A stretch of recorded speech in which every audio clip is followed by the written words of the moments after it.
안녕하세요. 반갑습니다. 좀 전에 그 폴리로부터 소개를 받은 박태진이라고 합니다. 폴리 고마워요? 대답 안 하는데? 분명히 좀 전에 지켜보고 있다 그랬죠? 그런데 아닌 것 같아요. 그죠? 네. 자, 저는 지금 현재 AWS 공인 강사로 활동을 하고 있고요. 그리고 앞에 나와 있는 것처럼 폴리가 소개를 한 것처럼 이런 공공기관이라든지 민간기관에 AWS와 관련된 교육도 진행하고 있고, 그리고 AWS 클라우드 컴퓨팅 환경을 도입하기 위한 여러 가지 사항들을 컨설팅해주고 조언을 해주는 그러한 일을 하고 있습니다. 클라우드 컴퓨팅에 대해서 제가 관심을 가지기 시작한 거는 한 5년 전쯤이었던 것 같아요. 원래 제가 하던 게 클라우드 분야는 아니었는데, 제가 원래 하던 게 IT 보안 쪽으로 계속 일을 했었어요. 일을 하다가 그쯤 돼서 이제 클라우드 보안과 관련된 어떤 이슈가 생겨서 그쪽에 이제 관심을 가지기 시작을 했었고, 그때부터 클라우드에 대해서 쭉 지켜봐 왔는데, 최근 들어서 이 클라우드 환경에 굉장히 많이 발전을 하고, 특히 한국 같은 경우는 최근에 이 클라우드 컴퓨팅 환경을 도입하려고 하는 그런 움직임이 굉장히 많이 보이고 있었습니다. 그래서 이 클라우드 컴퓨팅이라고 하는 게 어떤 건지, 그리고 클라우드 컴퓨팅 환경을 제공해주는 서비스들 중에 AWS라고 하는 서비스가 어떤 서비스인지 그런 것들을 오늘 소개를 해드리고, 아마 여러분들이 지금 현재 어떤 IT 분야의 취업을 준비를 하시거나 또는 아니면 다른 분야로 이직을 하기 위해서 준비 중인 걸로 알고 있는데, 그러한 준비를 하실 때 여러분들이 내가 뭘 선택을 해야 되냐, 이 분야가 나한테 맞냐, 과연 이 분야로 나갔을 때 내가 어떤 일을 하게 되냐라고 하는 것들을 도움을 줄 수 있는 그러한 시간을 마련하기 위해서 여러분 앞에 이렇게 서게 됐습니다. 1시간 정도 동안 AWS 서비스와 클라우드 컴퓨팅에 대해서 소개를 해드릴 거고요. 그 다음 세션을 통해서 간단한 여러 가지 실습을 통해서 실제로 이런 식으로 작업을 하는구나, 이런 클라우드 환경이 이렇게 진행이 되는구나라고 하는 걸 보여드리도록 하겠습니다. 자, 우선 아마존 웹 서비스라고 하는 이 전체 이름을 줄인 게 바로 AWS라고 하는 서비스죠. AWS라고 하는 서비스는 많이 들어보셨을 것 같은데, 어떤 종류의 서비스를 제공해 주는 게 AWS인가요? 혹시 아시는 분 계신가요? 안 계신가요? 자, AWS라고 하는 이 단어는, 즉 아마존 웹 서비스라고 하는 단어를 처음 봤을 때 딱 떠오르는 게 뭐냐 하면, 저도 처음에 이것만 생각이 났습니다. 아마존닷컴? 인터넷 쇼핑몰이라고 하는 서비스만 딱 생각이 나더라고요. 그래서 이 아마존이라고 하는 회사가 초창기에 1994년에 인터넷 쇼핑몰로 시작을 하고, 그 분야에 굉장히 많이 발전을 하고 점유율도 높아지고 그다음 성장을 했었기 때문에, 우리가 일반적으로 알고 있는 건 이 아마존이라고 하는 회사 이름을 봤을 때 생각나는 건 쇼핑몰이죠. 처음에 아마존이라고 하는 회사가 쇼핑몰을 시작을 하고, 그때 주제로 삼았던 게 북스토어 서비스를 제공을 했습니다. 아마존이라고 하는 회사가 그때 이제 인터넷 쇼핑몰로 시작을 해서 점점점 성장을 하게 됐는데, 그래서 아직까지도 그러한 이미지가 많이 있는 것 같아요. 자, 그리고 이것도 되게 유명하죠. 아마존이라고 하면 이렇게 웃는 모습으로 어떤 아이콘이 그려져 있는 박스도 굉장히 많이 유명한데, 그래서 아마존이라고 한다면은 또는 AWS라고 한다면은 이렇게 생각하시는 분도 있어요. 이거 택배 회사 아니야? 안 계신가요? 이 아마존이라고 하는 회사가 물류 쪽에서 굉장히 많이 혁신적인 어떤 발전을 이뤘고요. 그리고 어떤 드론을 이용한 어떤 택배 시설이라든가 또는 무인 어떤 딜리버리 시설, 이런 것들을 계속해서 어떤 창의적인 방법을 이용해서 배송 시스템을 많이 개발을 했기 때문에, 그런 것들에 대한 홍보라든가 그런 것들에 대한 어떤 매체들을 많이 접해서 AWS라고 하는 서비스가 이런 것과 관련이 되어 있지 않나 라고 하는 생각을 하는 경우도 있습니다. 근데 실제로 이 AWS라고 하는 서비스는 물론 이런 것들과 어느 정도 관련이 있겠지만, 실제로 해주는 서비스는 클라우드 컴퓨팅이라고 하는 서비스를 제공을 해주고 있습니다. 자, 이 AWS라고 하는 서비스가 클라우드 컴퓨팅 서비스를 제공을 해주는데, 이 AWS 서비스가 어떻게 나오게 됐는지 혹시 아시고 계시는 분 계신가요? AWS 서비스가 왜 나오게 됐을까? 자, 클라우드 컴퓨팅 서비스는 내가 우리 기업에서 직접 운영을 하겠다. 프라이빗 형태의 어떤 클라우드 환경이 있고요. 그리고 오픈해놓고 누구든지 원하면 이러한 환경을 제공해 주겠다라고 하는 퍼블릭 클라우드 컴퓨팅 환경 두 가지가 일반적으로 분류가 돼서 제공이 되는데, 이 퍼블릭 클라우드 환경을 제공해 주는 여러 가지 업체들, 여러 업체들 중에 하나가 아마 아마존이라고 하는 업체고요. 이 아마존이라는 업체가 제공해 주는 클라우드 컴퓨팅 서비스가 AWS라는 서비스입니다. 자, 아마존은 그 아마존닷컴이라고 하는 이 사이트를 1994년부터 쭉 운영을 했는데, 이 사이트를 운영을 하고 하다 보니까 계속해서 어떤 사이트의 기능도 추가가 되고, 그다음에 시설물도 확충하고 여러 가지 어떤 그 발전적인 형태로 나가려고 많이 노력을 했을 거예요. 노력을 했는데 2000년 초반쯤 되니까 이 사이트가 더 이상 어떻게 확장을 하거나 하기 너무너무 곤란한 상태로 이제 접어들었다라고 판단을 하게 됩니다. 즉 초창기부터 굉장히 계획된 상태로 이 사이트를 개발하고 오픈하고 한 게 아니라 그때그때 필요한 기능들이라든지 시설물을 확충을 하다 보니까 계획이 없었던 상태로 계속해서 발전을 하게 돼요. 그렇게 발전을 하다 보니까 뭔가 시설물을 확충하는 데서 시간도 오래 걸리고 개발하는 데도 굉장히 어려움을 겪게 됐습니다. 그래서 이걸 해결하기 위해서 여러 가지 해결 방법을 고민을 하던 중에 선택한 게 바로 가상화라고 하는 시스템이고, 이 가상화라고 하는 시스템을 이용해서 우리가 현재 얘기하는 프라이빗 클라우드라고 하는 형태의 어떤 서비스 환경을 구현을 했습니다. 그렇게 구현을 하다 보니까 그 벌처박스나 또는 VMware라고 하는 프로그램을 사용해 보신 분은 아시겠지만, 실제 하드웨어를 이용해서 서버를 세팅하고 또는 서비스를 올리고 하는 것보다는 이런 가상화라고 하는 환경을 이용해서 서비스를 올리게 되면 재사용성이라든지 또는 서비스가 올라가는 시간이라든지 이런 것들이 굉장히 많이 빨라진다라고 하는 걸 느낄 수가 있었을 거예요. 그래서 이 아마존이라는 회사가 자체적으로 프라이빗 클라우드 형태의 서비스, 내부적으로 사용하는 서비스를 구현을 해놓고 이 아마존닷컴이라고 하는 사이트를 점점 확장을 해 나갈 때 그러한 시스템을 이용을 하다 보니까 실제 물리적인 어떤 리소스를 쓸 때보다 이 가상화라고 하는 시스템을 사용했더니 굉장히 많은 이점을 가지게 됐다라고 하는 것들을 느꼈다는 겁니다.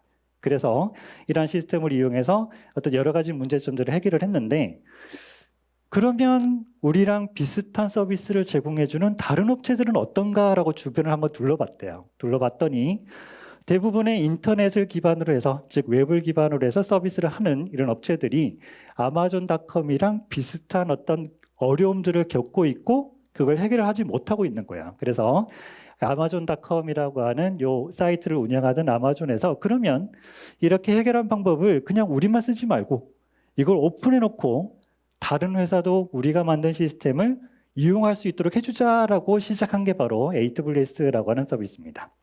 즉 우리가 요즘 얘기하는 퍼블릭 클라우드라고 하는 형태의 서비스가 이런 식으로 시작이 됐고요.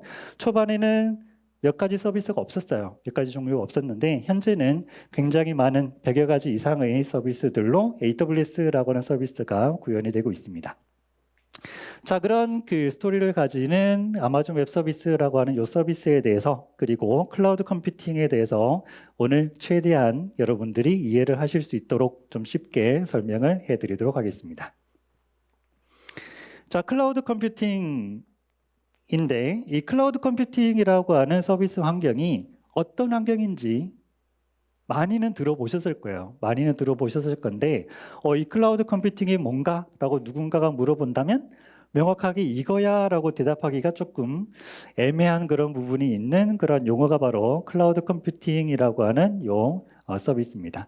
자, 이 클라우드 컴퓨팅이라고 하는 용어를 처음 봤을 때 딱 느끼는 거는 클라우드는 뭐죠? 클라우드가 뭔가요? 네, 구름이죠? 네, 구름입니다. 자, 그 다음에 컴퓨팅은 말 그대로 컴퓨팅을 하기 위해서 필요한 자원이라고 생각하실 수가 있어요.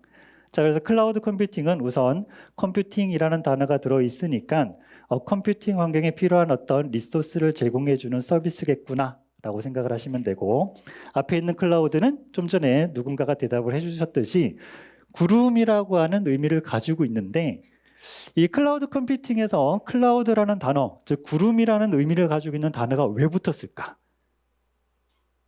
왜 이 용어를 사용했을까요? 아시는 분 계신가요? 자, 이 클라우드라는 용어가 그 IT 분야에서 사용이 되면 또 다른 어떤 의미를 가지게 돼요. 뭔가요? 네? 누군가 대답해 주셨는데? 인터넷이라고 하는 의미를 가지고 있습니다.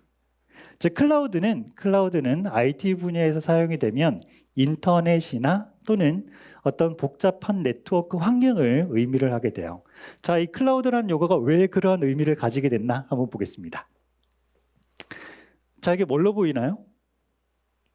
혹시 아시는 분 계세요? 이게 뭘까요?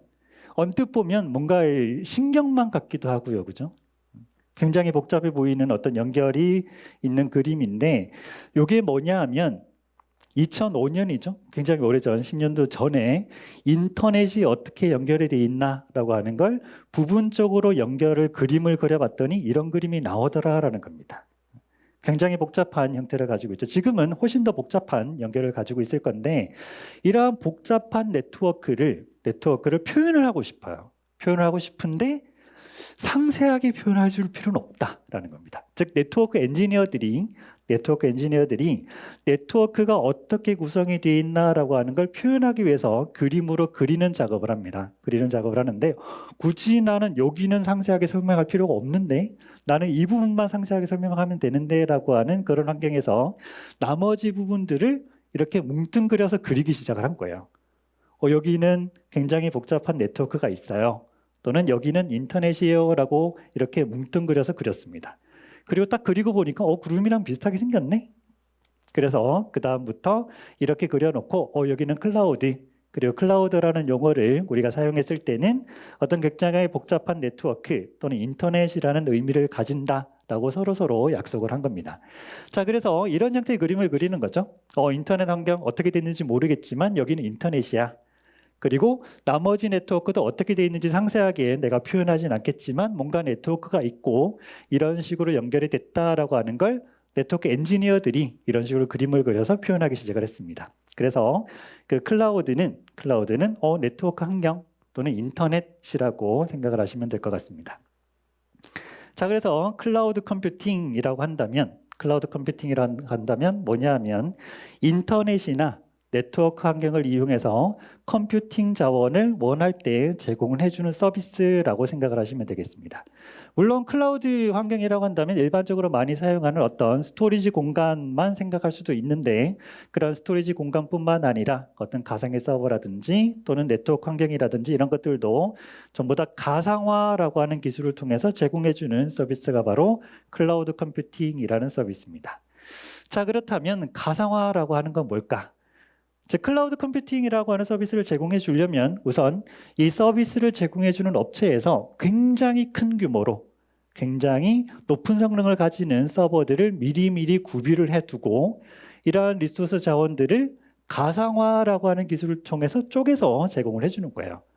저 이 정도 성능의 서버가 필요해요. 그러면 가상화를 이용해서 리소스들을 쪼개서 제공을 해주고 이런 서비스가 필요합니다. 이런 리소스가 필요합니다. 라고 하게 되면 가상화라고 하는 기술을 통해서 제공을 해주는데 이 가상화라고 하는 단어를 제가 위키백과에서 한번 찾아봤어요. 찾아봤더니 컴퓨터 리소스의 추상화를 뭐 어쩌고저쩌고 적혀 있고요. 그 다음에 물리적인 리소스의 특징을 어떻게 해서 뭐 가상화시켜서 추상화해서 뭔가 제공해 준다라고 하는 굉장히 어려운 표현으로 이렇게 적혀 있는데 이 가상화라고 하는 건 이렇게 표현하는 것보다는 간단하게 이렇게 생각을 하시면 됩니다. 실제 물리적인 장비가 있는데 이 장비를 실제로 제공해 주는 게 아니라 컴퓨터를 또는 컴퓨팅 환경을 어떻게 보면 살짝 속이는 거죠. 실제로는 없지만 있는 것처럼 가상화해서 추상화해서 어떤 컴퓨팅 리소스를 만들어 주겠다라고 하는 게 바로 가상화라고 하는 환경입니다. 자, 예를 들어서 내가 노트북을 구매를 했습니다. 나는 노트북 들고 다닐 거라서 무게가 굉장히 중요해. 그래서 성능 좋은 무거운 큰 노트북을 산 게 아니라 좀 소규모의 작은 노트북을 샀어요. 그러면 일반적으로 거기는 CD나 DVD-롬이 설치가 안 돼 있죠. 그런데 가끔 가다가 그게 필요한 경우가 있어요. 그럴 때는 어떻게 하죠? 어떻게 하시나요? 물론 외장 CD나 DVD-롬을 살 수도 있어요. 근데 이거 사면 내가 이거 얼마 안 쓸 건데 이걸 굳이 사야 돼? 이런 생각을 하게 됩니다. 그래서 이제 막 뒤지죠. 어떻게 해야 되냐라고 검색을 해보면 이런 프로그램들이 나와요. 이런 프로그램들이 나오고 이거 어떻게 사용하면 됩니다라고 하는 매뉴얼 쫙 읽어봤더니 이렇게 하니까 되네. 자, 여기 바로 CD나 DVD, 롬이라고 하는 물리적인 장비를 가상화해서 제공해주는 솔루션 중에 하나입니다. 즉, 여러분의 노트북은 실제로 CD나 DVD, 롬이 없는데도 실제로 있는 것처럼 느끼게 돼요. 즉, 여러분의 노트북을 어떻게 보면 살짝 속이는 거죠. 속이는 거지만 실제로 운영체제는 CD나 DVD, 롬이 있는 것처럼 그것과 있는 것과 똑같은 상태로 동작을 하게 됩니다. 자, 그리고 외장 하드가 필요해요. 외장 하드를 들고 다녀야 될 것 같아요. 자, 이런 경우는 외장 하드를 구매를 할 수도 있겠지만 가끔 가다가 이런 경험을 하는 경우도 있습니다. 외장 하드 잘 들고 다니다가 잃어버렸어요. 그런 경우도 있고, 또는 외장 하드를 사용하다가 떨어뜨렸어요. 외장 하드 사용하다가 떨어뜨려 보신 분 계신가요? 어떻게 되죠? 고장납니다. 그죠? 그리고 데이터가 너무 중요한 데이터가 들어있는데 이걸 복원해야지 라고 생각하고 업체를 찾아가면 이걸 복원을 해 말어. 굉장히 비용이 비쌉니다. 그죠? 저도 예전에 외장 하드를 노트북에 꽂아놓고 이렇게 작업하다가 이렇게 잘못 만져서 떨어뜨린 적이 있어요. 바로 고장이 나서 데이터가 다 날아간 적이 있는데 저도 보건업체 찾아갔다가 너무 비싸서 이거 포기. 그리고 그냥 외장 하드를 버려버린 적이 있습니다. 자, 그런 경험이 있다면 외장 하드를 구매를 하기 굉장히 꺼려질 거예요. 그럴 때 사용하는 서비스들이 있죠. 인터넷 연결만 된다면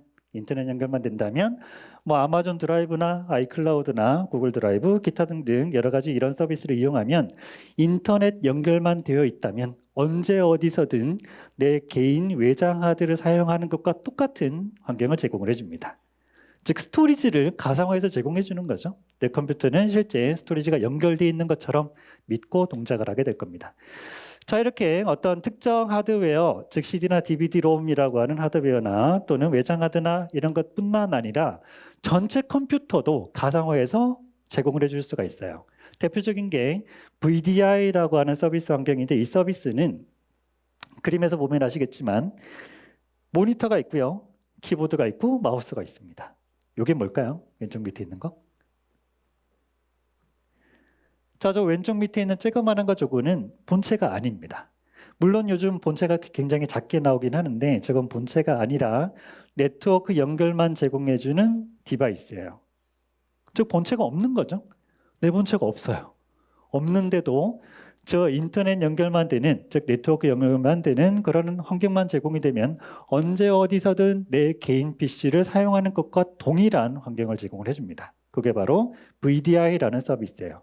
즉 컴퓨터 한 대를 통째로 가상화를 해서 제공해 준다라는 거죠. PC가 가능한데 서버는 안 되냐? 당연히 될 겁니다.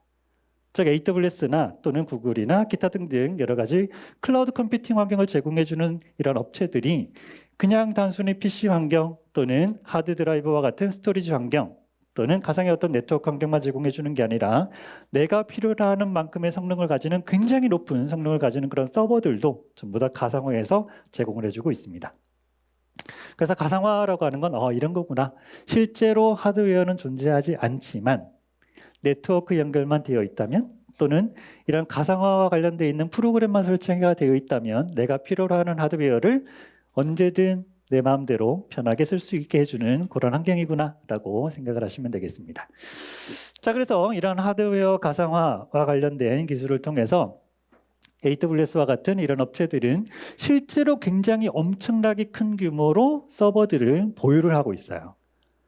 한눈에 다 안 보일 정도로 굉장히 큰 규모로 운영을 하고 있는데 그러한 서버들을 이제 배치를 해놓고 가상화 기술을 올려두는 거죠. 뭐 하이퍼바이저라든지 이런 여러 가지 가상화 기술을 적용을 시켜서 외부에서 요청이 들어오면 언제든지 이런 하드웨어들을 쪼개서 원하는 만큼의 리소스 공간을 할애를 해주고 그걸 사용할 수 있도록 제공해주는 그런 서비스라고 보시면 되겠습니다. 잘 쓰고 있죠? 자, 이 클라우드 컴퓨팅은 그래서 이 용어만 보면 클라우드 환경을 이용해서 즉 네트워크 환경을 이용해서 컴퓨팅 자원을 제공해 주는구나 라고 생각하실 수도 있는데 이 클라우드라는 용어를 다시 이렇게 생각을 하실 수도 있어요. 클라우드가 가지는 성격이랑 클라우드 컴퓨팅의 성격을 한번 비교를 해보셔도 됩니다. 즉 클라우드 컴퓨팅은 네트워크를 이용해서 클라우드 컴퓨팅 환경을 제공해줘. 이름 잘 붙였네 라고 하는 것뿐만 아니라 이 클라우드라고 하는 즉 구름이라고 하는 이 주체가 가지고 있는 성격이랑 클라우드 컴퓨팅의 성격이 굉장히 유사해요. 자, 구름은 어디에나 있죠? 그죠? 오늘 하늘 봤더니 굉장히 맑은데요? 구름 없는데요? 내 눈에는 안 보이지만 어딘가에는 있을 거예요. 그죠? 구름은 어딘가든지 존재한다. 어딘가에는 있다라고 하는 그런 특징을 가지고 있고요. 그리고 구름으로 가려지게 되면 그 뒤에 있는 건 잘 안 보입니다. 아예 안 보이거나 또는 흐릿하게 보이거나. 그리고 구름은 혹시 만져보신 분 계신가요? 거기까지 어떻게 올라가요? 높은 산에 올라가면 이렇게 구름이 밑에 깔려 있는 게 보여요. 즉 내가 올라오는 동안 구름을 통해서 올라왔다라고 하는 건데 내가 구름 속에 있었지만 만질 수가 없습니다. 그죠? 그리고 구름은 딱 고정된 형태를 가지는 게 아니라 굉장히 유동적이에요. 커졌다가 작아졌다가 또 합쳐졌다가 분리됐다가 이런 특징을 가지고 있습니다. 자, 클라우드 컴퓨팅도 유사한 성격을 가지고 있어요. 어디에나 있습니다. 즉 인터넷 연결만 된다면 어디에서나 사용 가능한 그런 환경을 제공해 주고요. 그리고 구름에 가려진 것 같은 그런 느낌이 들어요. 즉 뭔가가 있긴 한데 내 눈에 보이긴 한데 뒤쪽에 실제로 어떻게 구현이 돼 있나라고 하는 건 감춰져 있습니다. 즉 보이는 것 같은데 명확하게 보이진 않아요. 그리고 모니터로 내 리소스들이 보입니다. 서버도 여기 있고 스토리지도 여기 있고 한데 직접 만질 수가 없어요. 있긴 하지만 직접 만질 수가 없다.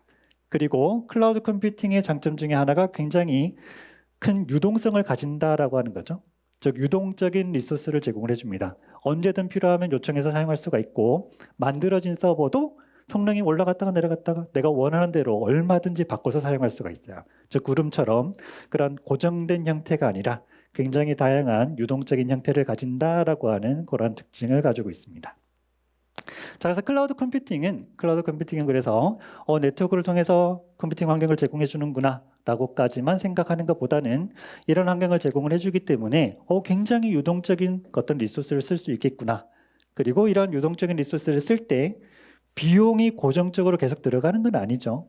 즉 내가 쓴 만큼만 비용을 지불하면 돼요. 그래서 굉장히 빠른 속도로 내가 원하는 리소스가 만들어지고 리소스들이 고정되어 있지 않고 얼마든지 변경이 가능한 유동적인 그런 환경을 제공해주고 비용은 내가 쓴 만큼만 지불하면 된다라고 하는 그런 핵심적인 특징을 가지는 게 바로 클라우드 컴퓨팅이라고 하는 환경입니다. 자, 그래서 클라우드 컴퓨팅은 그런 특징을 가지기 때문에 초기 투자 비용이 들지 않죠? 내가 어떤 서비스를 오픈하고 싶어요. 서버가 필요한데 그냥 클릭해서 바로바로 만들면 돼요. 즉 초기에 내가 필요한 서버를 구매를 하거나 미리미리 사둘 필요가 없다는 얘기죠. 그래서 초기 투자 비용이나 장기 계약 이런 게 필요 없습니다. 그리고 인터넷을 통해서 언제든지 IT 리소스와 애플리케이션을 필요할 때 온디맨드 형태로 그때그때 바로바로 요청할 수가 있고요. 사용한 만큼만 비용을 지불하면 되는 그런 특징을 가지는 게 바로 클라우드 컴퓨팅이라고 보시면 되겠습니다. 즉 사회 기반 시설을 생각하면 되죠. 전기나 수도나 가스 이런 것들이 온디맨드 형태로 제공이 되고 그때그때 내가 사용한 비용만 지불하면 되는 형태의 서비스라고 보시면 되겠습니다. 자, 그렇다면 이런 클라우드 컴퓨팅 환경은 그렇다. 그런데 이 클라우드 컴퓨팅이 왜 이거를 요즘 기업들이 많이 사용할까? 라고 하는 걸 한번 생각해 보겠습니다. 자, 전통적인 인프라 환경을 온프레미스 환경이라고 얘기를 합니다. 실제 서버로, 실제 네트워크 장비로, 실제 케이블로 구성하는 네트워크 환경 또는 서비스 환경, 서버 환경을 전통적인 인프라 또는 온프레미스 환경이라고 얘기를 하는데 이러한 환경에서 서비스를 구현하려면 뭐가 필요하냐? 자, 우선 이런 서버실을 만들어야 되죠. 이 서버실 만드는 데만 해도 굉장히 많은 비용과 노력이 들어가요. 어디에 만들지? 언제 만들지? 위치는 어디에 해야 되지? 이런 서버실 굉장히 중요한데 이 관리는 또 어떻게 해야 될까? 비용도 들어가고 공간 확보도 해야 되고 직원도 따로 배정을 해야 되고 그리고 지속적인 어떤 하드웨어 교체나 이런 것들을 계속해서 신경을 써줘야 돼요. 즉 비용과 시간과 노력이 굉장히 많이 들어간다는 얘기입니다. 변경을 해야 돼요. 그럼 어떻게 해야 되냐? 마찬가지로 비용과 시간과 노력을 들여서 장시간에 거쳐서 어떤 변경을 꾀할 수밖에 없다라고 하는 게 바로 온프라미스 환경의 어떤 단점이라고 볼 수가 있겠습니다. 즉 온프라미스 환경을 이용하게 되면 이러한 점이 있습니다. 물론 하드웨어를 직접 구매를 하고 해야 돼서 비용도 많이 들고 노력도 많이 들지만 내가 애플리케이션을 하나 돌리고 싶어요. 그러면 개발자들은 이 애플리케이션이 지금 세팅되어 있는 서버에서 잘 돌아갈까라고 하는 굉장히 두려움을 가지고 있습니다. 물론 잘 돌아가면 큰 문제가 없겠지만 지금 완벽하게 세팅되어 있는 서버 그리고 운영체제 환경에서 내가 원하는 애플리케이션을 적용을 했을 때 에러가 발생하면 다시 처음부터 해야 될 수도 있어요. 즉 운영체제 설치 단계부터 최악의 경우는 운영체제 세팅부터 다시 해야 되는 그런 경우가 발생할 수가 있습니다. 그래서 애플리케이션 하나 돌리는 데만 해도 그렇게 마음이 편하지가 않다는 얘기예요. 그런데 적용했더니 잘 돌아가요. 근데 이 애플리케이션이 원하는 리소스가 굉장히 많습니다. 그러면 그때그때 계속해서 비용이 들어가야 된다는 얘기죠. 그러다 보면 비용적인 측면에서 굉장히 큰 문제가 발생할 수가 있고요. 그게 해결이 안 된다면 서버수를 줄일 수밖에 없어요. 그렇게 줄여버리면 고객들이 서비스에 대한 만족도가 굉장히 많이 떨어질 수밖에 없습니다. 자, 그런데 AWS 서비스와 같은 클라우드 컴퓨팅을 사용하게 되면 이러한 장점을 누릴 수가 있습니다. 애플리케이션 실행 환경도 굉장히 편리하게 빠르게 돌릴 수가 있다는 거죠. 즉 내가 원하는 리소스를 그때그때 필요할 때 바로바로 만들어서 쓸 수가 있어요. 돌리다 보니까 문제가 생겼네? 그러면 테스트하던 서버를 그냥 버려버리고 다시 똑같은 걸 바로 만들면 됩니다. 즉 어플리케이션 실행 환경이라든지 에러라든지 이런 것들로부터 굉장히 자유로워지는 환경을 사용할 수가 있습니다. 그리고 하드웨어가 딱 고정이 돼 있는 게 아니죠. 테스트를 해봤더니 리소스가 어느 정도 더 필요해. CPU는 어느 정도 더 필요해. 하드디스크는 더 확장을 해야 돼. 라고 하는 그런 필요성이 생겼다라고 한다면 그 자리에 앉아서 몇 번 클릭으로 내가 원하는 형태의 리소스 형태로 바로 변경을 해서 사용할 수가 있습니다. 즉 클라우드 서비스를 도입하지 않은 업체와 클라우드 서비스를 도입한 업체의 차이점은 뭐냐? 속도입니다. 즉 사회 흐름이나 문화 흐름이나 고객들의 어떤 요구 사항들을 분석을 했을 때 이런 서비스가 요즘 인기를 끌 것 같아. 이런 서비스를 디자인해서 어떻게 출시를 해야지라고 했을 때 클라우드 컴퓨팅을 도입하지 않은 업체라면 빨라도 3개월 또는 6개월, 1년이 걸릴 수도 있어요.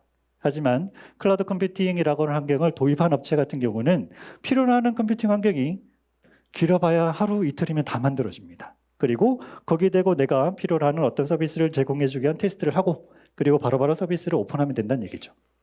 그래서 보통 한 달, 2달 정도면은 새로운 어떤 서비스를 오픈하고 테스트하고 하는 것들이 완료가 돼버립니다. 그래서 클라우드 컴퓨팅을 도입한 업체와 도입하지 않은 업체는 차이점은 속도. 그 속도 때문에 클라우드 컴퓨팅을 도입한 업체가 이길 수밖에 없다라고 하는 게 요즘 어떤 분위기라고 보시면 되겠습니다. 자, 그래서 클라우드로 이전을 한다면 이런 장점도 있죠. 비용적인 장점도 가지고 갈 수가 있어. 이번 달에는 이 정도의 리소스만 사용을 했는데 이번 달에는 이 정도, 이번 달에는 이 정도라고 하게 되면 고정된 하드웨어를 이용해서 고정된 비용이 들어가는 게 아니라 그때그때 사용한 비용만 지불하면 되기 때문에 이번 달에는 외부에서 들어오는 요청이 적었어. 그러면 리소스에 들어가는 비용도 줄어들어요. 이번 달에는 고객들이 굉장히 많이 들어왔네. 물론 그러한 요청들 때문에 리소스에 들어가는 비용이 많아지겠지만 그것만큼 우리 회사는 이득이 생겼다는 거죠. 하지만 온프라미스 환경, 즉 전통적인 인프라를 사용했을 때는 딱 고정된 비용이 계속 들어가는 거예요. 고객이 적든 많든 그거는 비용과 관련이 없습니다. 자, 그러면 왜 클라우드 컴퓨팅을 사용하느냐? 좀 전에 주저리 제가 얘기를 드렸는데 한번 정리를 해보도록 할게요. 우선 첫 번째는 자본 비용이라고 하는 게 들어가지가 않아요. 우리 회사는 앞으로 발전 단계를 봤더니 3년 또는 5년 뒤에는 이 정도 발전할 것 같아. 그렇다면 네트워크는 이렇게 확장시키고 데이터 센터는 이만큼 확장시키고 서버는 이 정도 필요해. 그게 예측이 되면 그만큼 미리 구비를 해둘 수밖에 없습니다. 하지만 클라우드 컴퓨팅을 이용한다면 그때그때 필요한 리소스를 빠른 시간 안에 요청해서 사용할 수가 있기 때문에 미리 확충을 해준다라고 하는 개념이 없어요. 앞으로 이 정도 발전할 것 같아. 그래, 오케이. 그때 가서 필요한 리소스가 있으면 그때그때 요청하면 되지라고 하는 개념으로 바뀌게 되는 겁니다. 즉 초기 자본 비용이라든지 이런 것들이 없고요. 운영 비용 형태로 인프라를 운영할 때 비용을 처리하는 방법으로 바뀌게 되고요. 그리고 규모의 경제를 얻게 되는 이점이 있습니다. 규모의 경제라고 한다면 그 공동 구매를 생각을 해보시면 될 것 같아요. 즉 내가 혼자 어떤 물건을 사는 것보다는 여러 명이 모여서 물건을 사게 되면 더 저렴한 비용으로 물건을 구매를 할 수가 있습니다. 그죠?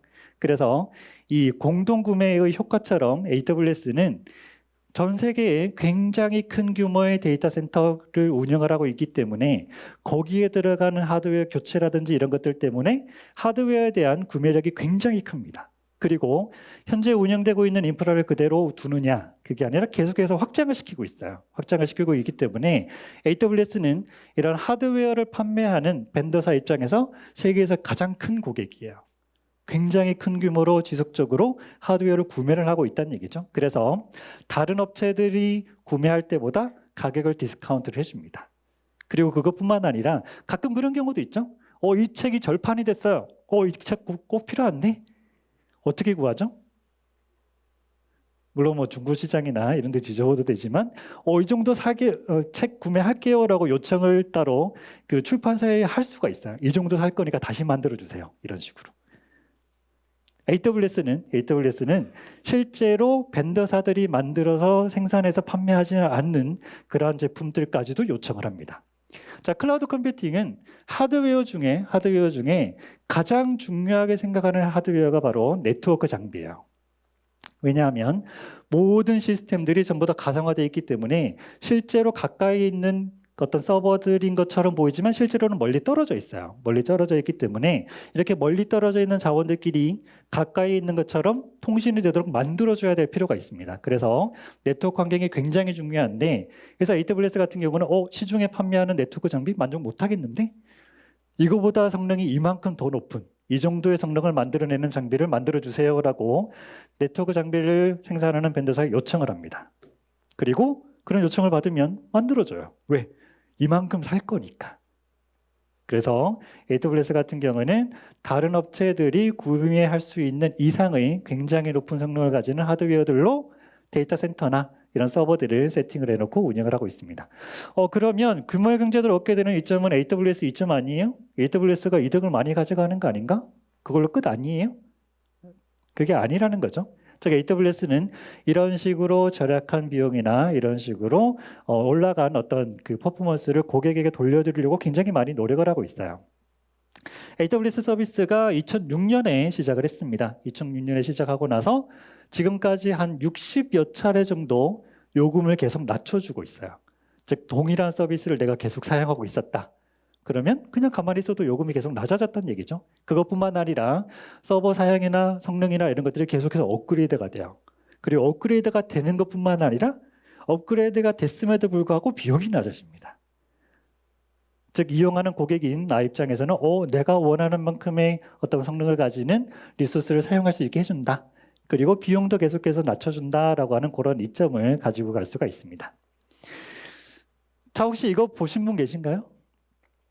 그 아마존 창업자인 제프 베이조스가 냅킨을 그렸다는 다이어그램인데 이 다이어그램 형태로 아마존닷컴이라고 하는 회사를 운영을 하고 있어요.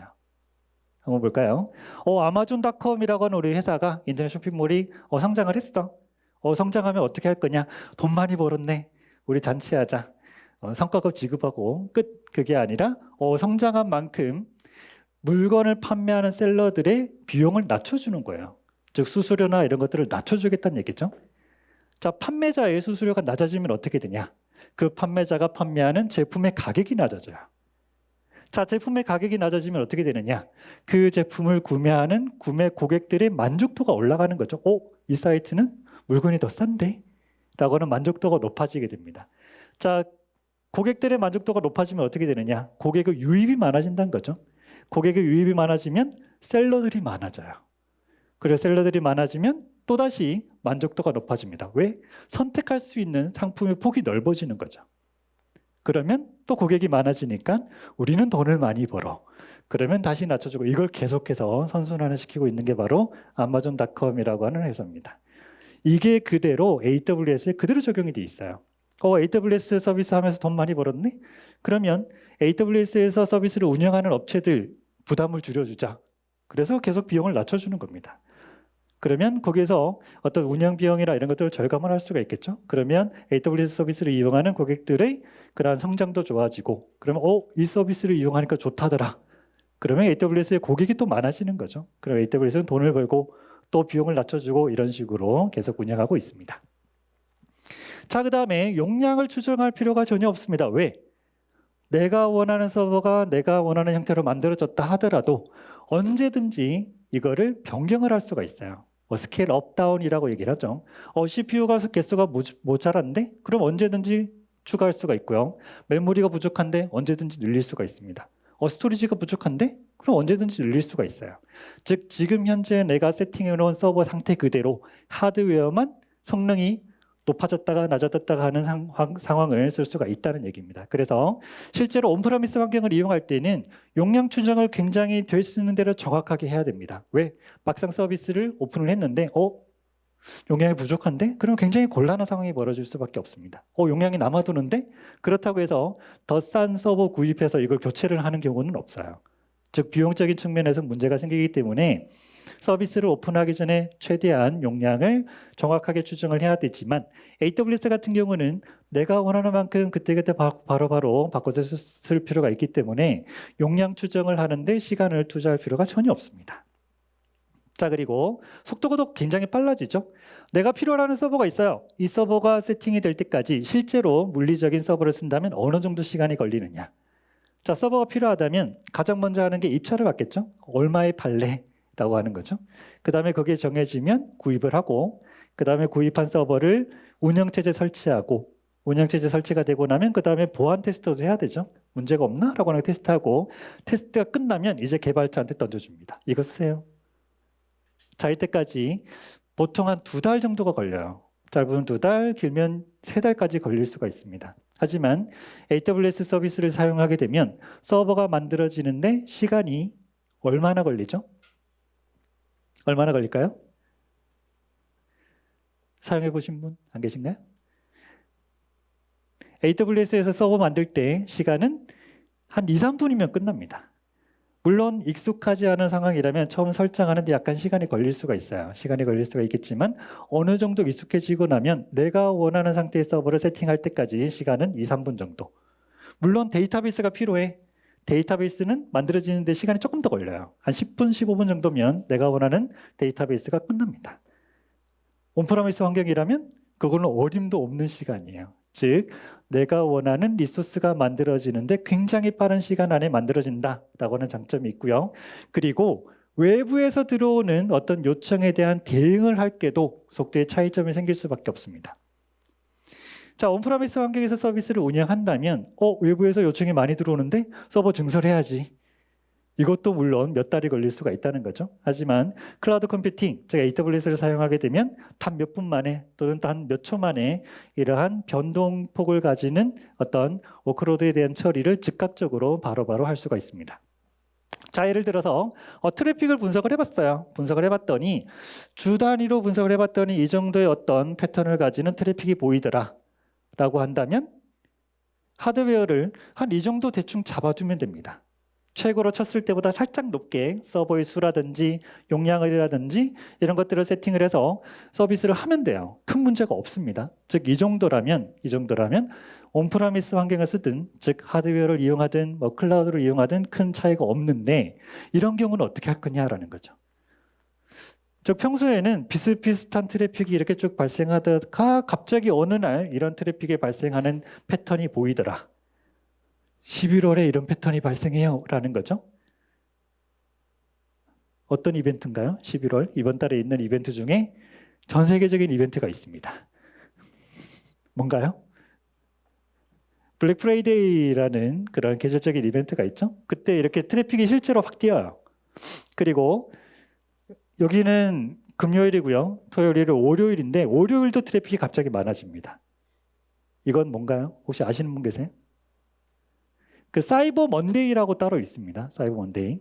즉 블랙 프라이데이 때는 온오프라인에서 그 상품을 굉장히 저렴하게 판매를 하죠. 근데 사이버 먼데이 같은 경우는 오프라인에서 싸게 판매한 걸 온라인에서 더 싸게 판매를 해요. 그래서 그 인터넷 쇼핑몰 같은 경우는 블랙 프라이데이 때 그리고 사이버 먼데이 때 이렇게 트래픽이 엄청나게 많아지는데 이걸 맞추려고 여기에 맞춰서 1년 내내 하드웨어를 구매를 해야 되냐? 운영을 해야 되냐? 그렇게 하면 거의 75%, 6% 정도의 낭비가 생기는데 라고 하는 문제점이 생긴다는 거죠.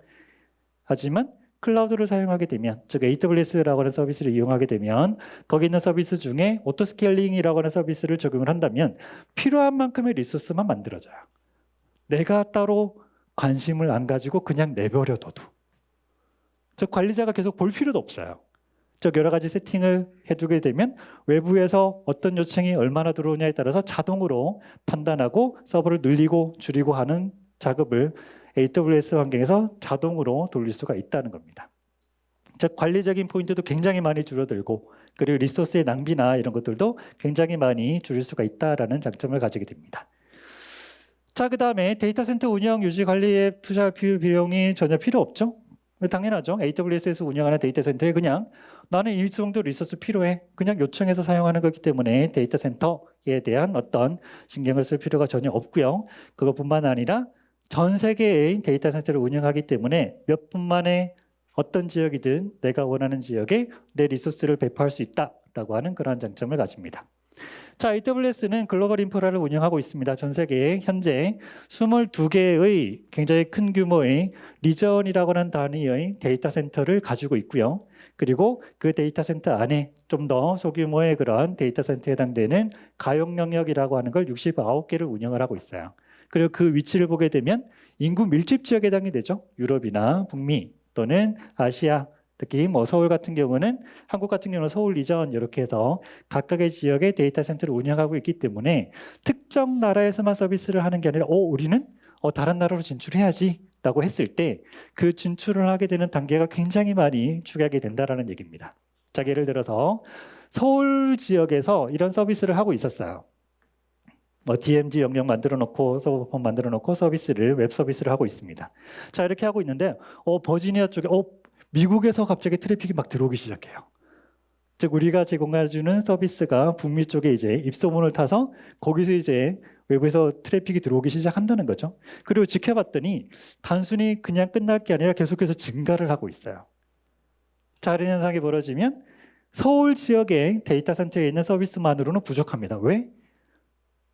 네트워크가 아무리 빨라도 중간중간에 거쳐가는 네트워크 장비가 많아지면 지연 현상이 발생할 수밖에 없기 때문에 처음에 이렇게 인기를 끌었던 서비스인데도 지연 사태 때문에 끌어들일 수 있던 고객들을 전부 다 놓칠 수가 있어요. 그래서 북미 지역이니까 그쪽에 데이터 센터를 하나 만들고 거기에다가 서비스를 오픈해야겠다라고 결정을 할 겁니다. 그래서 버지니아로 갑니다. 현지 법인 설립을 해야 되죠. 그 다음에 현지에서 필요한 사무실도 대여를 해야 될 거고, 그리고 서버실, 장비 구입, 네트워크 어쩌고저쩌고 이런 장비들을 설정을 해야 되는데, 세 번째부터 9번째까지 할 동안 3에서 6개월 정도 시간이 걸리고요. 추가 인력, 그리고 높은 비용 이런 것들이 들어가게 됩니다. 하지만 클라우드 컴퓨팅을 사용하게 되면 이 부분들이 깔끔하게 해결이 돼요. 즉 AWS 서비스를 이용합니다. 그러면 버지니아라고 하는 이름을 가지고 있는 리전을 선택을 해요. 그리고 거기에 네트워크 환경 구성하고 서버 세팅하고 하면 끝입니다. 어디서? 서울에서. 즉 현지에 엔지니어가 파견이 될 필요도 없고요. 현지의 어떤 그 하드웨어 공간이 필요도 하지도 않고 데이터 센터를 대여할 필요도 전혀 없습니다. 즉 굉장히 빠른 속도로 서울에서 엔지니어들이 전 세계에 있는 특정 지역에 원하는 위치에 서비스를 바로바로 오픈할 수 있다라고 하는 장점을 가지게 됩니다. 자, 그래서 이러한 6가지 장점들 때문에 지금 현재 AWS라고 하는 서비스를 굉장히 많은 기업에서 활용을 하고 있다라고 보시면 되겠습니다. 자, 클라우드 컴퓨팅은 이 3가지 용어를 한 번씩 보셨을 건데 이것만 잠시 한번 언급을 하고 지나가도록 할게요. IaaS라고 하는 단계의 그런 그 클라우드 컴퓨팅 환경이 있고요. PaaS라고 하는 모델, 그리고 SaaS라고 하는 모델, 이 3가지 모델이 있는데 이 3가지 모델은 어떤 레벨에서 제공해주는 가상 서비스냐라고 하는 걸 생각을 하시면 될 것 같습니다. IaaS 같은 경우는 인프라 쪽이죠. 그래서 IaaS라고 한다면 인프라에 해당되는 부분이구나. 컴퓨팅 환경, 네트워크 환경, 스토리지 환경, 이러한 기본적인 IT 인프라 환경에 해당이 되는 모델이 바로 IaaS라는 모델이에요. 그래서 가상의 컴퓨터 또는 가상의 네트워킹, 가상의 스토리지 이런 것들을 제공해주는 모델이 IaaS라고 생각을 하시면 되고요. 그 다음에 PaaS 같은 경우는 이런 IaaS 서비스를 바탕으로 해서 여기에 뭔가를 올려둔 겁니다.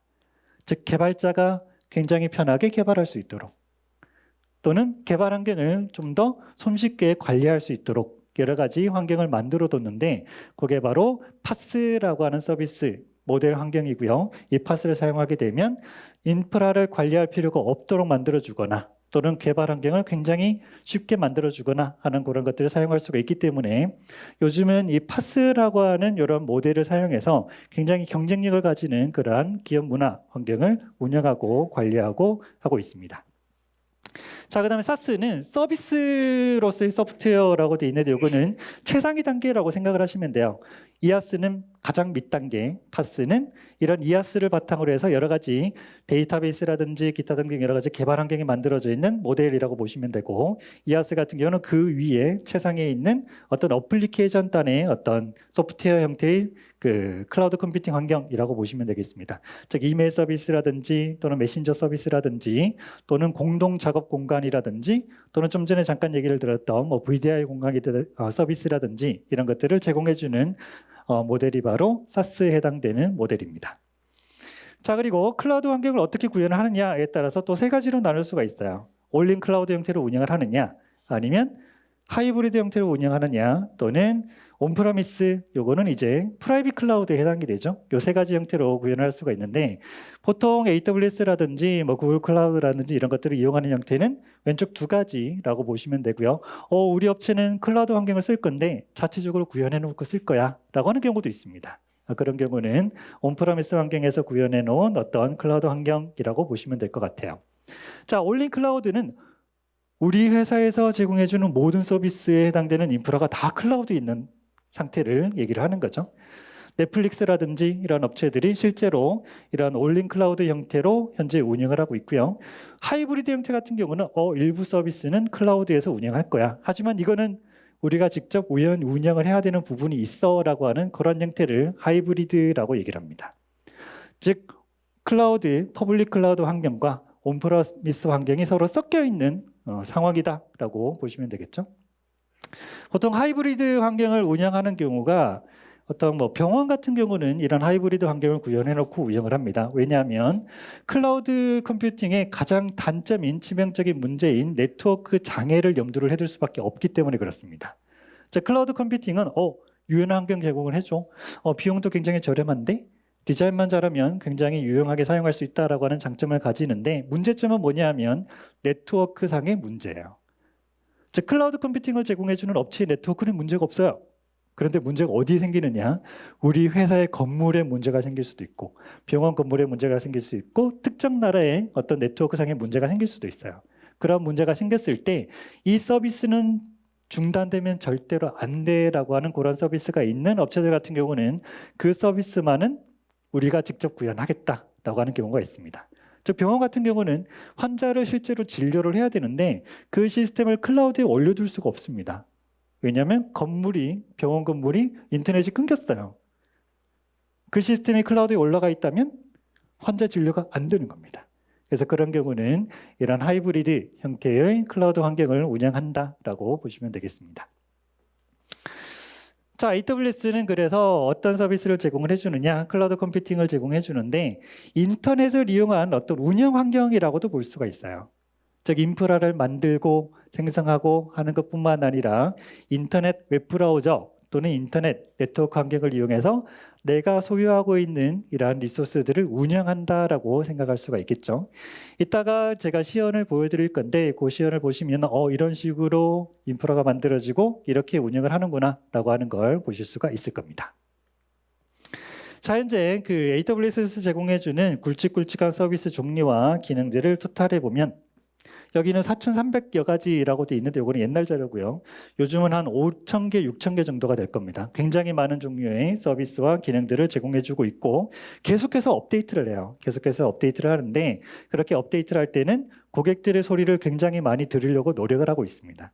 물론 여러 개의 클라우드 컴퓨팅을 제공해주는 업체들이 있는데 제 개인적인 생각에 의하면 AWS가 고객들의 소리를 제일 잘 들어주는 것 같아요.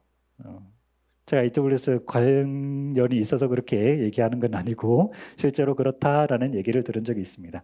그래서 서비스를 업데이트를 하고 새로운 서비스를 출시하고 하는데 굉장히 많이 노력을 기울이고 있고, 이러한 노력의 결과로 지금 현재 IT 분야에서 필요한 어떤 서비스든 간에 전부 다 만들어서 제공을 해주려고 굉장히 노력을 하고 있습니다.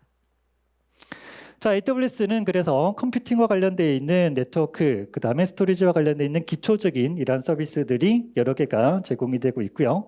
이런 핵심적인 서비스뿐만 아니라 파스에 해당되는 분석 환경 또는 모바일 환경, 기타 등등 여러 가지 데이터베이스 환경이라든지 개발 환경 이런 것들을 손쉽게 할 수 있는 굉장히 많은 종류의 그런 플랫폼 서비스도 제공해주고 있고요.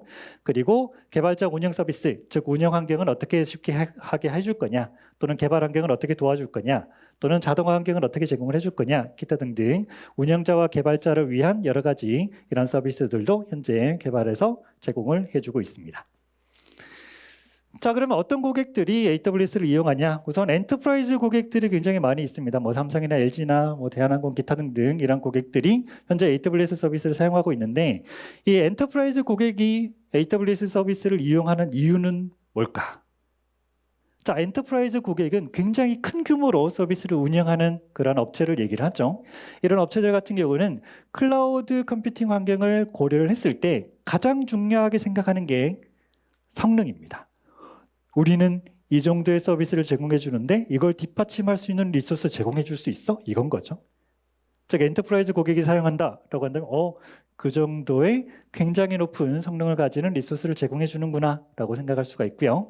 그리고 공공기관도 AWS를 굉장히 많이 사용하고 있어요. 뭐 미국 같은 경우는 정보기관인 뭐 CIA라든 기관이나 또는 나사와 같은 이런 기관들도 AWS 서비스를 현재 사용하고 있습니다. 자, 이런 공공기관은 클라우드 컴퓨팅을 도입을 할 때 어떤 측면을 굉장히 중요하게 생각을 할까요? 보안입니다. 보안. 왜냐하면 국가기관이나 이런 교육기관들 같은 경우는 굉장히 민감한 개인정보나 또는 국가의 비밀정보 이런 것들을 보관을 해야 되기 때문에 보안성이 굉장히 높아야 돼요. 이 정도까지 높은 보안성을 제공해줘. 아니면 우리는 도입 못해. 라고 하는 어떤 굉장히 높은 수준의 보안 레벨을 요구를 합니다. 그것까지 AWS가 맞춰주고 있다는 얘기죠. 그리고 스타트업 기업 같은 경우도 AWS를 굉장히 많이 사용을 하고 있어요. 이유는 뭘까요? 비용이죠, 비용. 초기 투자 비용이 거의 안 들어갑니다. 즉 벤처기업이나 또는 스타트업 기업 같은 경우는 아이디어는 좋은데 부족한 건 돈입니다. 물론 이 아이디어가 내가 생각하기에만 좋을 수도 있긴 해요. 그래서 오픈을 하면 실제로 성공할 수도 있고 실패할 수도 있는데 어쨌든 이걸 오픈을 해봐야 되는 거잖아요. 그죠? 그렇게 해서 성공하는 회사가 구글이라는 회사도 있고 이런 회사도 있습니다. 그렇죠? 근데 스타트업 기업 같은 경우는 그래서 비용적인 문제 때문에 아무리 좋은 아이디어라 하더라도 투자자를 찾지 못하면 이게 실제로 서비스로 오픈이 안 되는 그런 경우도 발생할 수가 있습니다. 그런데 AWS를 사용하게 되면 그냥 처음 시작을 할 때 비용 없이 바로 시작을 할 수가 있어요. AWS 계정을 만들어 보신 분은 아시겠지만 프리티어라고 하는 환경도 제공이 되고 이 프리티어 환경이 그렇게 많이 넉넉한 건 아니지만 뭔가 테스트하고 오픈하고 작게 서비스를 제공할 수 있는 정도의 수준은 될 수가 있습니다. 그래서 어떤 번뜩이는 아이디어를 큰 비용을 안 들이고 시작해 볼 수 있는 그런 환경을 제공해 주기 때문에 스타트업 기업 같은 경우도 클라우드 컴퓨팅 환경을 굉장히 많이 사용을 하고 있어요. 그런데 클라우드를 이용해서 막상 오픈했더니 막 인기를 끌기 시작합니다. 그러면 어떡하죠? 클라우드는, 즉 AWS는 사용한 만큼 비용이 나가요. 계속 나갑니다. 그죠? 그러면 작게 오픈했는데 이 서비스가 계속 지연이 되면 안 되니까 어쩔 수 없이 리소스를 많이 늘릴 수밖에 없습니다. 그러면 비용이 많이 나올 건데 이건 어떻게 해결할 거냐? 해결할 방법은 한 가지가 있습니다. 어떤 방법이 있냐 하면 우선 고객들이 많이 들어오기 시작했죠? 그러면 뭐가 보장이 되는 거죠? 이 아이디어가 실제로 오픈을 했을 때 성공할 가능성이 높다라고 하는 게 어느 정도 증명이 된 거예요. 증명이 된 상태에서 이제 투자자를 찾아다니면 됩니다. 네. 그죠?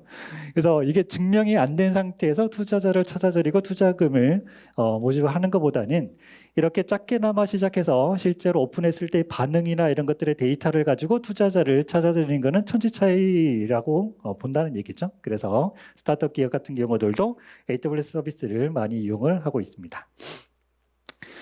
자, AWS 서비스는 지금 현재 세계 클라우드 시장에서 한 30% 정도 클라우드 시장에 성장을 하고 있는데 한 반 정도의 그 점유율을 가지고 있어요. 국내에서도 한 50% 정도의 점유율을 가지고 있다라고 얘기를 하고 있는데 그 이유가 뭘까?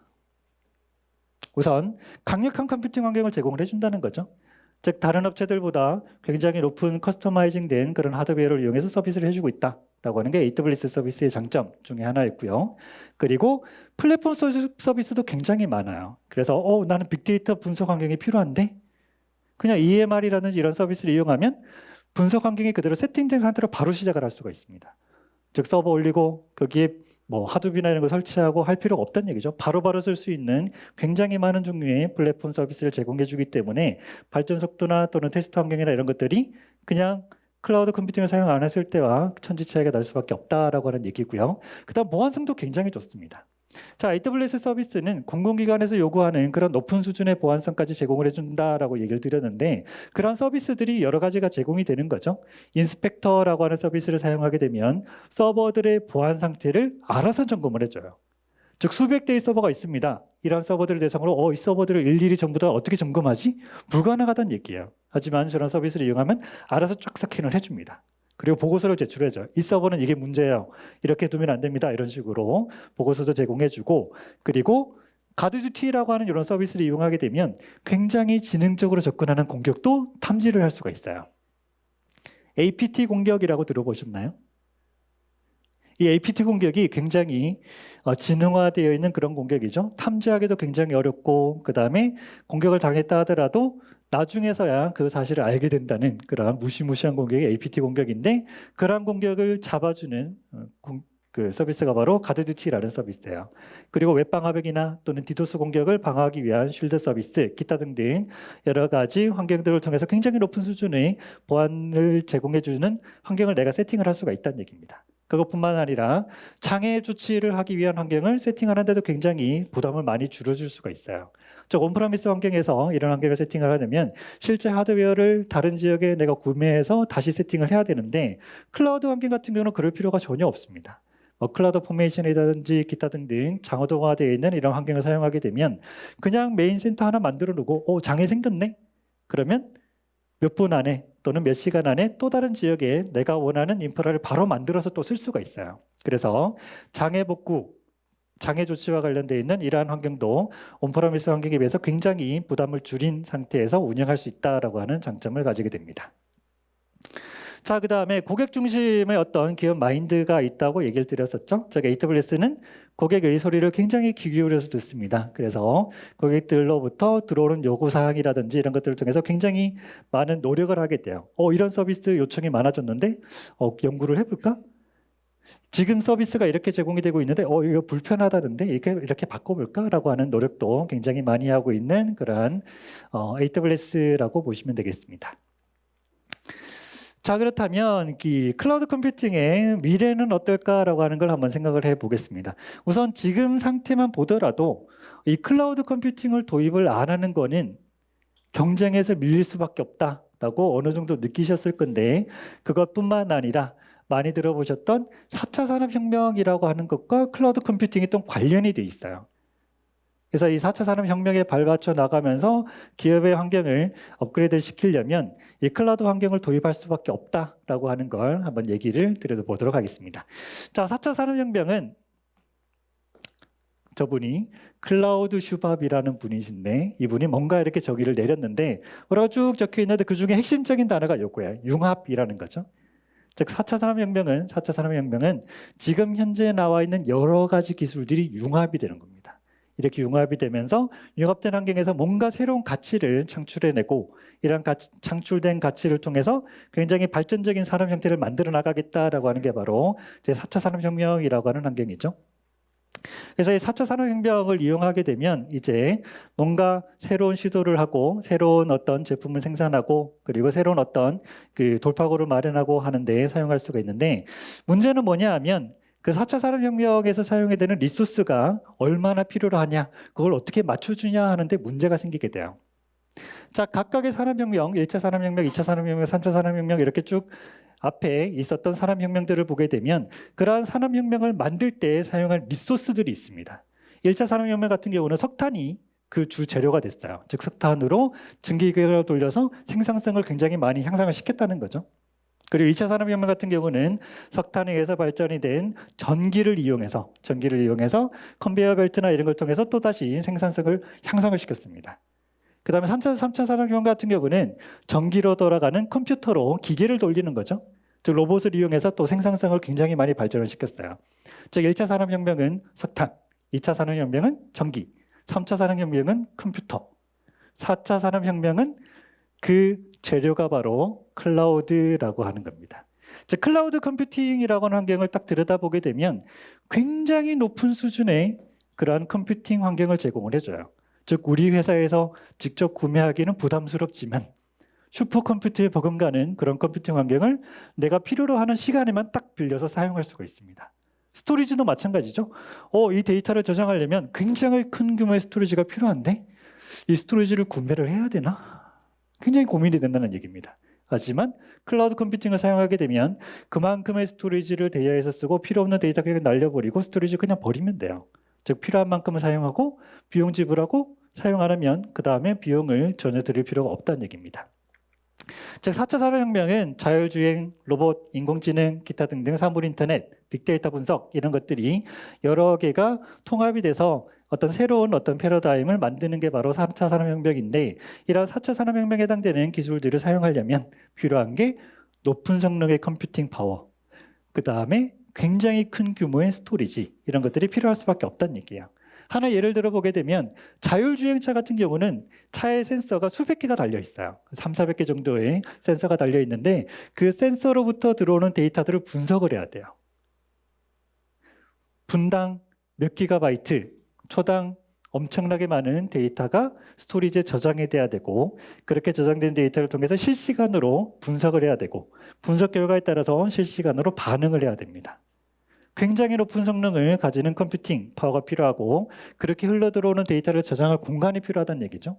그런 것들을 제공해 주는 게 바로 클라우드 컴퓨팅 환경이에요.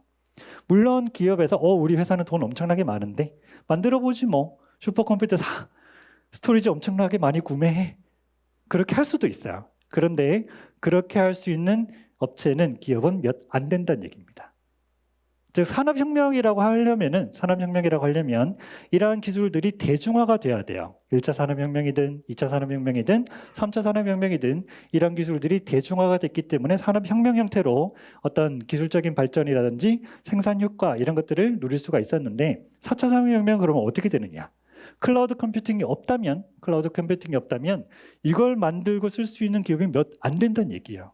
즉 혁명 형태로 나타날 수가 없다는 얘기입니다. 즉 클라우드 컴퓨팅이라고 하는 이런 리소스가 있기 때문에 실제로 어떤 기업이든 큰 비용을 투자하지 않고 여러 가지 기술들을 통해서 혁명적인 어떤 발전을 이룰 수 있다라고 하는 게 바로 클라우드 컴퓨팅과 4차 산업혁명 간의 관계라고 보시면 되겠습니다. 자, 이렇게 실제로 그 AWS 서비스를 이용해서 빅데이터 분석이나 이런 환경을 구현을 하고요. 그 결과를 통해서 어떤 서비스의 만족도를 높이고 새로운 서비스를 출시하고 하는 데 사용을 하고 있습니다. 자, 산업적인 측면에서 클라우드 컴퓨팅이 어느 정도 발전을 할 것이냐. 자료는 작년 자료이긴 하지만 2019년 올해죠. 원래 2조 4천억 원에 해당되는 만큼의 발전을 할 거다. 물론 통계 자료가 나와봐야지 알겠지만 작년에 이 정도로 발전할 거다라고 예측을 했었고요. 그리고 국내 56%에 해당되는 기업에서 클라우드를 도입하고 하겠다라고 계획을 세우고 있습니다. 그런데 실제로 문제는 뭐냐? 그만큼의 인력이 부족하다는 거죠. 즉 실제로 클라우드에 대한 인식 변화라든지 도입 환경이라든지 이런 것들은 계속해서 발전을 하고 있지만 그거에 해당되는 만큼의 어떤 인력 공급은 굉장히 부진하다라는 얘기입니다. 그래서 실제로 산업혁명에서 보게 되면 저도 여러 개 업체를 이렇게 다니면서 강의를 하게 되면은 그 업체에서 한 번씩 얘기하는 게 그거예요. 다른 건 다 괜찮은데 어느 정도 기분만 되면 AWS에 대해서 알고만 있으면 좀 추천을 해줄 수 있는 사람이 없냐라고 굉장히 많이 물어봅니다. 그 정도로 지금 현재 한국에 있는 여러 업체에서 AWS 서비스나 또는 클라우드를 도입하려고 하지만 실제로 그런 도입을 하기 위해서 필요한 인력이 굉장히 부족한 상태다라고 하는 걸 알아두시면 되겠습니다. 선호하는 공급사는 우선 AWS를 현재 가장 선호를 하고 있다라고 얘기를 하고요. 그 다음에 MS 애저나 또는 구글 클라우드나 이러한 클라우드 업체들도 도입을 고려하고 있는 그러한 상태에 해당이 되고요. 그 다음에 정부 기관 같은 경우도 클라우드 도입을 굉장히 많이 서두르고 있다라고 보시면 되겠습니다. 자, 그래서 클라우드가 주도하는 미래를 이제 받아들이지 않을 수 없는 때가 되었다라고 생각을 할 수가 있겠죠. 그래서 클라우드가 없는 인프라 또는 클라우드가 없는 개발 환경은 요즘 그 IT 분야에서 잘 생각을 할 수가 없어요. 어딜 가든 클라우드라는 얘기를 들으시게 될 겁니다. 그래서 지금 현재 여러분이 목표로 하는 게 뭐냐, 어떤 건지 모르겠지만 시스템 운영이든 인프라 디자인이든 개발이든 어떤 분야든 간에 클라우드를 반드시 접하시게 될 거예요. 그렇게 클라우드를 접하시게 되면 그걸 어느 정도 알고 있는 상황이랑 모르는 상황은 여러분들이 그 분야에서 발전하거나 또는 여러분의 그런 영역을 넓힐 수 있는 범위가 달라지지 않을까라는 생각을 하게 됩니다. 그래서 뭐 간단하게 제가 요거를 이제 그 잡사이트를 통해서 제가 서칭을 해봤어요. 어떤 게 필요하냐라고 하는 걸 서칭을 해봤더니 우선 지금 현재 그 클라우드 인력을 요구하는 업체들이 생각하는 게 우선 인프라 디자인과 운영 쪽이기 때문에 서버 운영과 관련돼 있는 기술들, 그 다음에 네트워크 또는 데이터베이스, 그 다음에 이런 인프라들을 자동으로 관리하기 위한 어떤 스크립트, 그리고 AWS든 MSS든 뭐 구글 클라우드든 이러한 클라우드를 어느 정도 운영해 볼 수 있는 경험, 요 정도만 있으면 뽑겠다라고 하는 그런 업체들이 많았고요. 그리고 우대사항 같은 경우는 AWS 이따가 뭐 세 번째 세션에서 자격증에 대해서 얘기를 들으실 건데 이 AWS 자격증 같은 경우는 가지고 있으면 굉장히 많이 도움이 돼요. 제가 뭐 AWS 강의를 하고 있어서 얘기 드린 건 아니지만 어쨌든 굉장히 많이 도움이 됐고요. 그 다음에 스크립트 언어라든지 요즘 데브옵스 개발 환경이 굉장히 각광을 받고 있죠. 디벨로핑과 오퍼레이션을 같이 하는 그런 어떤 문화라고 보시면 되는데 이거에 대해서 얼마나 알고 있냐. 그리고 가상 환경 중에 하나인 도커 컨테이너도 요즘 굉장히 인기를 끌고 있어요. 마이크로 서비스 아키텍처나 이런 것들에 적용이 되어 있기 때문에 도커 컨테이너 환경을 어느 정도 알고 있는지, 마이크로 서비스 아키텍처라고 하는 이러한 디자인 패턴은 이해를 하고 있는지 이런 것들이 그 우대 사항으로 올라가 있는 그런 것들을 제가 본 적이 있습니다. 그래서 취업을 준비를 하신다면 기본적으로 인프라를 운영하는 입장이기 때문에 서버에 대한 지식, 네트워크에 대한 지식, 기타 등등 이런 기본 지식들은 있어야 되겠구나라고 생각을 하시면 되고요. 그것뿐만 아니라 뭐 자격증 준비라든지 또는 요즘 유행이 되고 있는 인프라 환경 또는 개발 환경에 대한 지식 이런 것들을 가지게 되면 취업에 또는 이직에 굉장히 많이 도움이 되실 겁니다. 자, 그러면 여기까지 얘기를 드리고요. 질문을 받으려고 했는데 시간이 조금 많이 지체가 돼서 질문은 지금 받을 수는 없을 것 같고 따로 질문 있으신 분은 제가 쉬는 시간 동안 여기 있을 거니까 질문 있으신 분은 저한테 오셔서 따로 질문을 주시면 되겠습니다. AWS와 클라우드라는